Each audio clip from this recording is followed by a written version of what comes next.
Good. How's everybody doing? Hi there, Mayor. How are you? Well, no, yeah.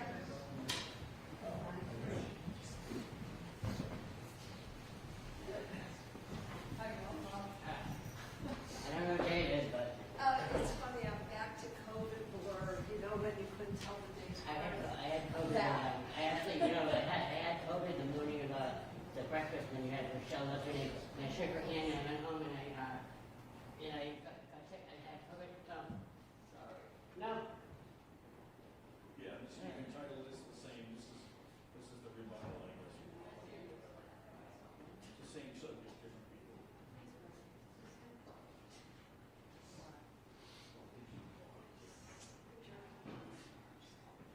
Thank you, bye. Did you say something later?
Did you get any pizza right next to you there? There's a bar pizza place there. Pretty good. So really? Yeah. We went to some stuff shop.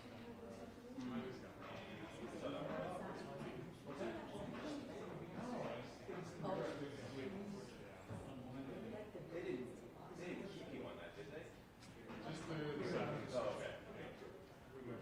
Yeah.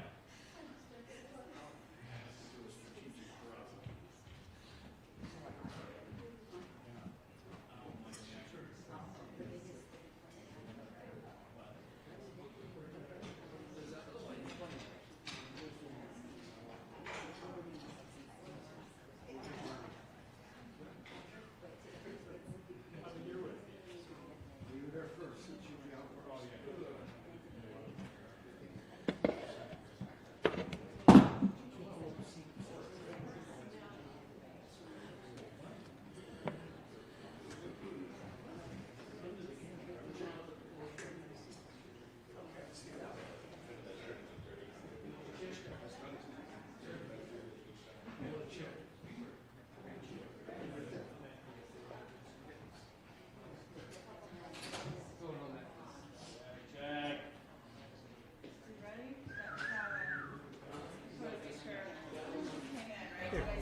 Yes, you did. Okay. All set up? I think we're good. Okay, all right. Just leave this here. Okay, I see that. All right. Julie McDonough with the Newton Public Schools. Thank you for coming. We'll have short statements from School Committee Chair Chris Brezski and Mayor Ruthanne Fuller, and then we'll move to a short period of questions tonight. We're under a little bit of a time constraint for another meeting. Thank you.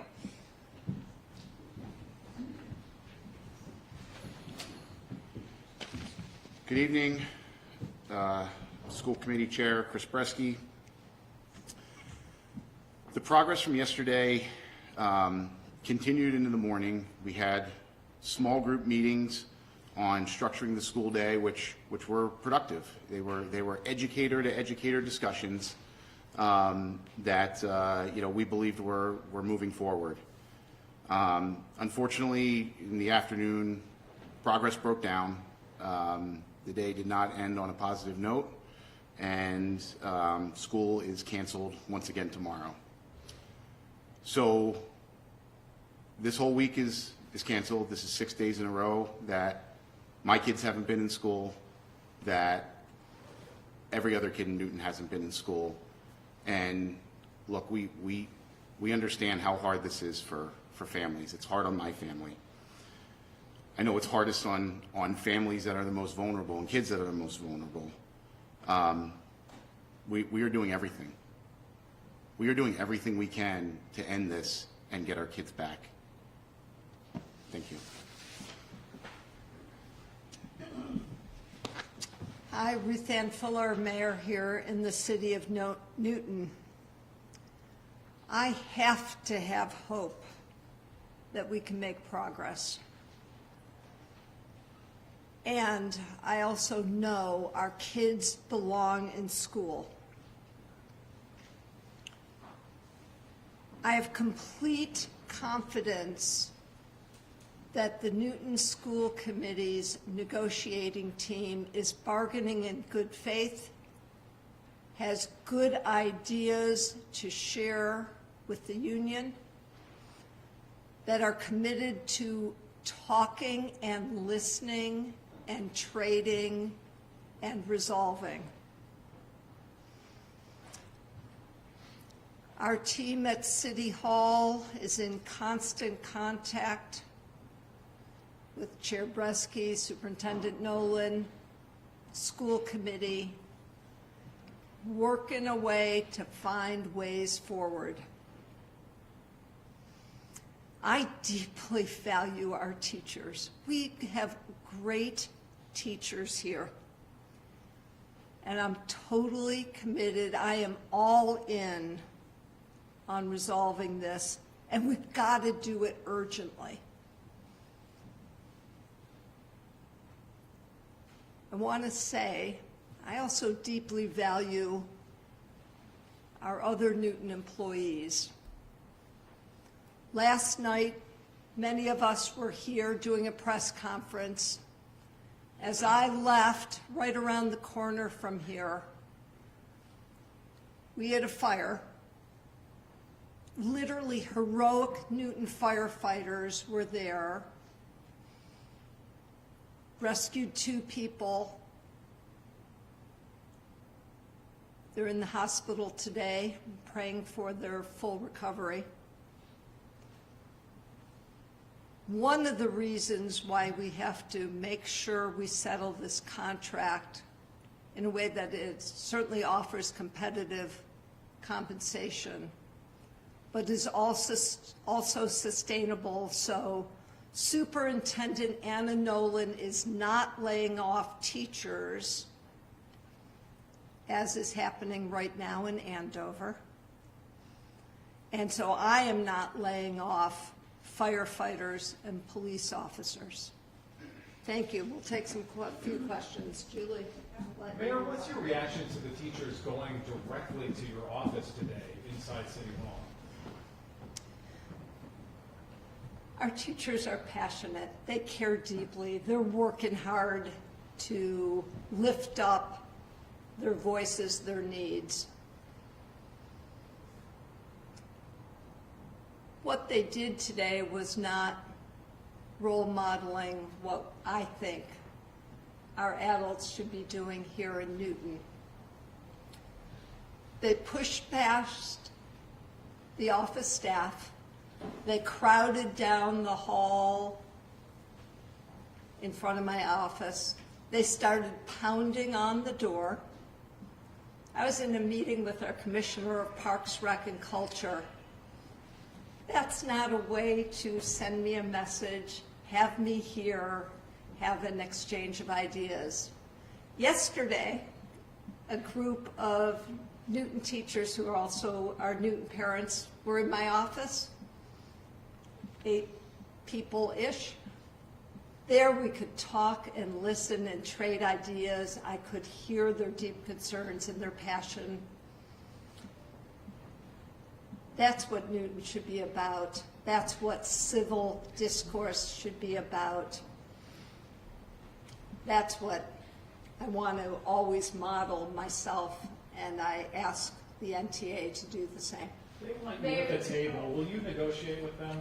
So I'll ask Chris Brezski, and I will, I'll have Chris Brezski go first and follow up. Chris, they'd like Yep. the mayor at the table Yep. to talk directly with her. Has she been there? No, the mayor has not been present in the negotiating room.